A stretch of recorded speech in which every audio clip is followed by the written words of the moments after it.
हाल ही में पहलगांव में हुए आतंकी हमले ने पूरे देश का दिल झकझोर दिया है। इस घटना ने सभी के मन में एक अनउत्तरित प्रश्न उत्पन्न कर दिया है कि सैर सपाटे के लिए गए इन लोगों के साथ आखिर ऐसा क्यों हुआ? भगवान ऐसा क्यों होने देते हैं? क्या मौत इतनी निर्दयी होती है?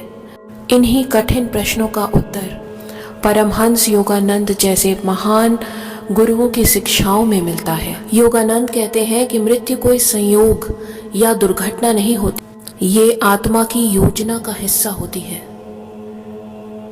मृत्यु अंत नहीं है, ये आत्मा की यात्रा है।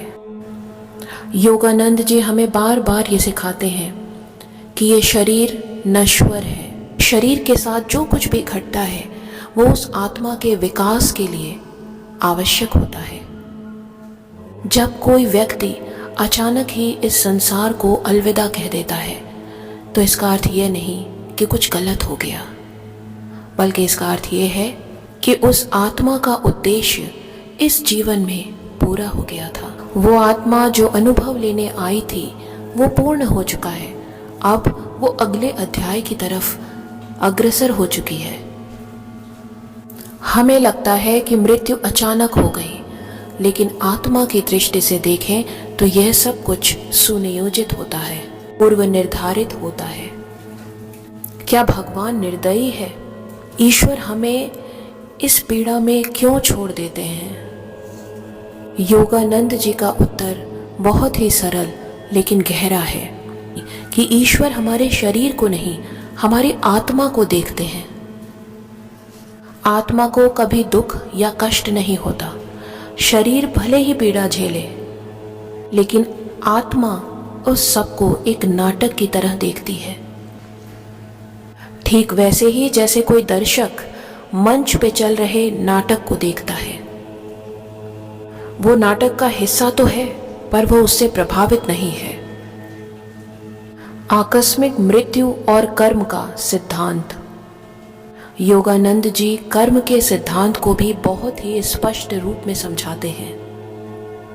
हमारा हर कर्म, हर विचार एक ऊर्जा है जो ब्रह्मांड में भेजा जाता है और समय आने पर वह लौटता है।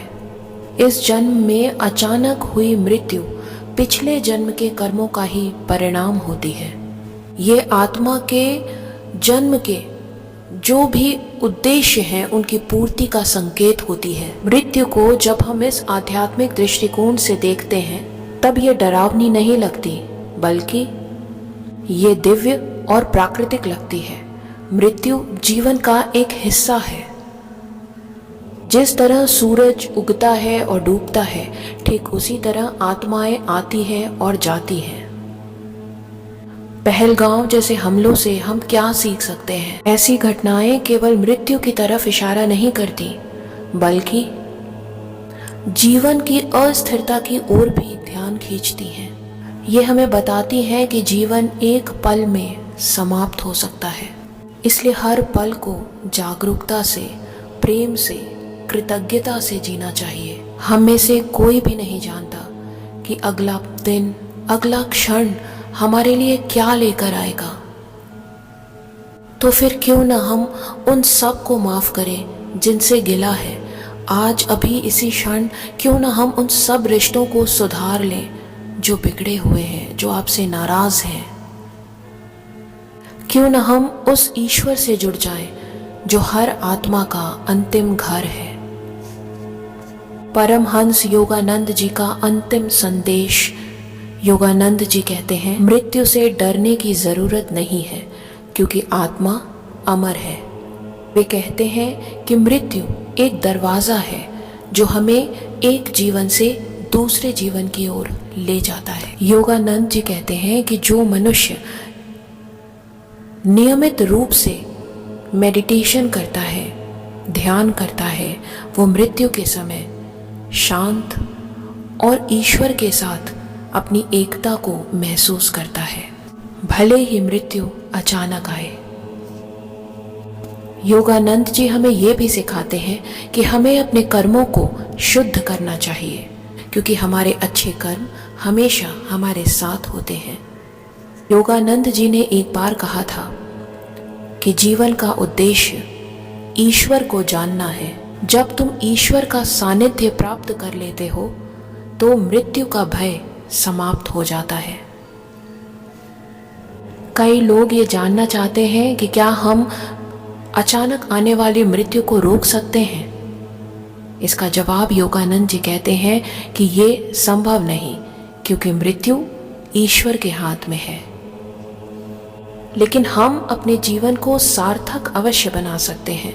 योगानंद जी की सलाह है, ध्यान अवश्य करें। रोजाना ध्यान करने से आप अपने आप से जुड़ते हैं, अपनी आत्मा के साथ जुड़ते हैं।